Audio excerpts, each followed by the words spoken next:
एक ऐसा आदमी जो किसी भी सुंदर लड़की को देखता है तो वो उसकी लेने का प्लान बना लेता है। दरअसल इसका नाम विवेक होता है, जो शहर में रहकर जॉब करता है और जब वो अपने गांव आता है तो पलंग तोड़ कैप्सूल को दारू में घोलकर पी जाता है और अपनी बीवी की बहुत बुरी तरह से लेता है। अब वो शहर जा रहा होता है कि तभी साइड में एक सुंदर लड़की को देखता है और उसको देखते ही विवेक के नीचे हलचल होने लगती है। वो उस पर लाइन मारने की कोशिश करता है लेकिन वो उसको भाव नहीं देती। जब वो अपने ऑफिस आता है तो उसकी नजर एक लड़की पर पड़ती है। विवेक अब अपने केबिन में आता है तो पियोन क्लाइंट भेजने को पूछता है, लेकिन विवेक पहले लड़की को अंदर लेने को कहता है। वो लड़की जैसे ही अंदर आती है विवेक के नीचे फिर से हलचल शुरू हो जाती है। लड़की अपना इंश्योरेंस अप्रूव कराना चाहती थी लेकिन विवेक तो उसके सामने सब कुछ खोलने को तैयार था। विवेक बोलता है आपका काम बहुत जल्दी हो जाएगा, जिससे वो लेडी खुश हो जाती है। यहाँ विवेक एक डॉक्टर के पास आता है और उससे शर्माते हुए उससे पलंग तोड़ कैप्सूल मांगता है। डॉक्टर उसको ऐसी दवाई देता है कि पूरी रात तू पलंग तोड़ेगा। अब वो अपने घर आता है जहाँ एक बीमार औरत उसके साथ किराए पर रहती है। उसकी एक इंदु नाम की बेटी होती है जिसको बहला फुसलाकर विवेक हर रोज बुरी तरह क्रिकेट खेलता है। इस आदमी को जहाँ लड़की दिखती है ये अपनी राल टपकाने लगता है। यहाँ विवेक दिव्या को कॉल करके बताता है कि आपके पेपर रेडी हो गए हैं, लेकिन वो अभी अपने पार्लर में होती है, इसीलिए वो उसके पार्लर का एड्रेस पूछता है और 10 मिनट में ही वहाँ पहुँच जाता है उसके पेपर देने के लिए। और जैसे ही विवेक सामने देखता है तो दिव्या उसको कड़क माल लग रही होती है और वो उसको पेपर देते ही काफी पर चलने को बोलता है, लेकिन वो काम का बहाना बता के चली जाती है और दिव्या के सपने देखने लगता है जहाँ वो उसको अपनी गोद में लेकर उसके साथ रोमांस कर रहा होता है। अब वो किसी न किसी बहाने उससे पार्लर में मिलने आने लगता है और जब रात को घर आता है तो उसने टाइम पास के लिए एक मोटी लड़की को प्यार के जाल में फंसा रखा था। यहाँ वो लड़की अपनी फ्रेंड को बताती है कि विवेक बहुत कमीना आदमी है, वो रात को मेरे साथ बहुत बुरा बिहेव करता है और ये भी बताती है कि मैं अभी उससे छुटकारा भी नहीं पा सकती क्योंकि मेरे पास अभी कोई जॉब नहीं है और मुझको हर महीने उससे फाइनेंशियली हेल्प लेनी पड़ती है। अगली रात वो विवेक को कॉल करके बताती है कि मेरी माँ का देहांत हो गया है, लेकिन वो आने से मना कर देता है, इसलिए कुछ आदमी मिलके उसका अंतिम संस्कार कर देते हैं। अगले दिन वो आकर फोटो के सामने हाथ जोड़ता है और उसको कमरे में चलने को कहता है। डायना अपनी फ्रेंड को बताती है कि विवेक मेरे साथ रात को बहुत गलत रवैया रखता है। जब वो हमारे घर रहने आया था तो मैंने उसको बहुत अच्छा आदमी समझा था, वो हमारी मदद भी किया करता था, मेरी माँ को हॉस्पिटल भी ले जाया करता था। मुझको मालूम नहीं था कि ये सब उसका एक दिखावा है मुझको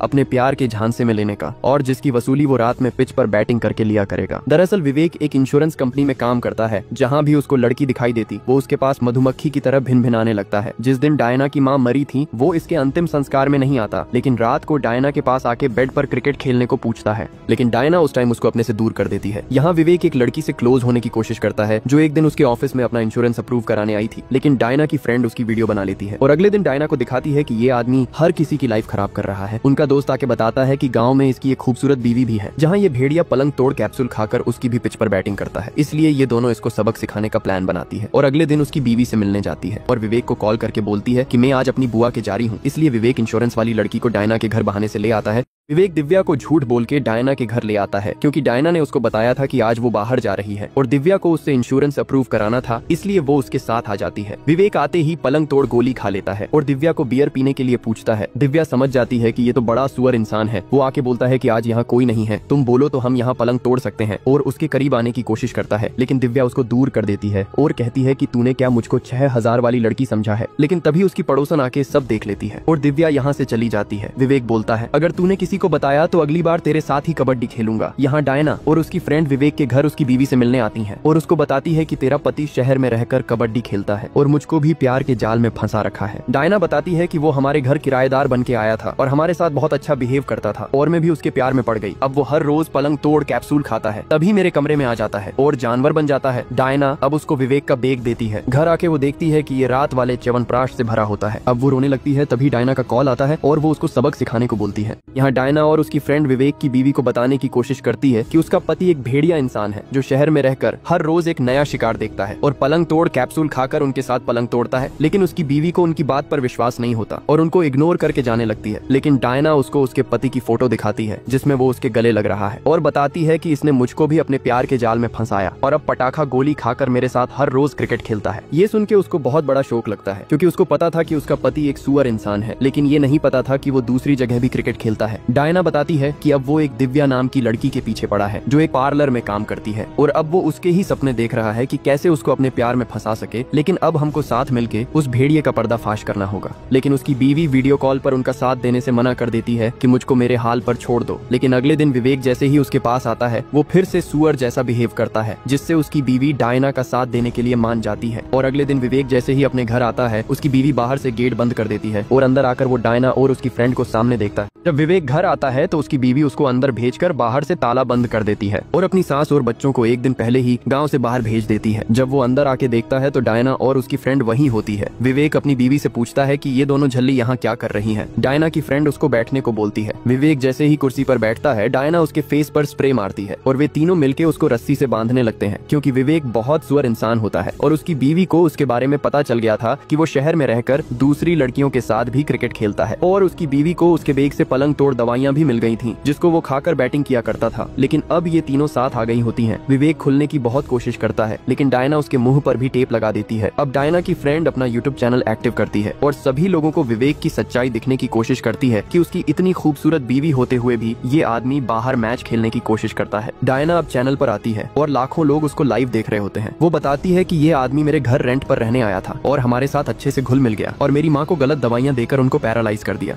रस्सी से बंधा विवेक आज अपने आप को बहुत कमजोर महसूस करता है और लाखों लोग यूट्यूब के जरिए उसको लाइव देख रहे होते हैं। और डायना बताती है कि ये बहुत सुअर इंसान है। इस आदमी ने हमारी जिंदगी नर्क बना रखी थी। हमारे साथ रोज क्रिकेट खेलता था। विवेक की लाइव वीडियो पुलिस वालों के पास भी पहुंच जाती है, लेकिन वे लोग विवेक की पूरी सच्चाई जानने का वेट करते हैं। तभी विवेक के कुछ दोस्त उसी जगह पहुंच जाते हैं और दरवाजा खोलने के लिए कहते हैं और उसकी बीवी को बोलते हैं, तुझको शर्म नहीं आती अपने पति को ऐसे लाखों लोगों में बदनाम करके। लेकिन तभी उसकी फ्रेंड उसको भी लाइव कैमरे पर ले लेती है और वो तभी मुंह छुपाकर भाग जाता है। लेकिन अब घर के बाहर विवेक को बचाने के लिए उसके और दोस्त भी इकट्ठा होने लगते हैं। तभी उनके पास कॉल आता है कि तुम्हारा वीडियो इंडिया में टॉप रैंक पर चल रहा है। अब वे उसको सच बोलने को कहते हैं और जैसे ही उसकी टेप निकालते हैं वो झूठ बोलने लगता है कि ये लोग मुझको जानबूझकर फंसा रहे हैं और सभी लोग मुझको बचाने मेरे घर पर आ जाओ। ये पूरा सीन हजारों लोग लाइव देख रहे होते हैं। हर आदमी की नजर इस टाइम अपने मोबाइल पर बनी हुई थी। पुलिस वाले भी उसकी सच्चाई जान चुके थे, लेकिन तभी उनके सीनियर की कॉल आती है और जल्द एक्शन लेने को बोला जाता है। उनके बाहर भीड़ इकट्ठा हो चुकी थी।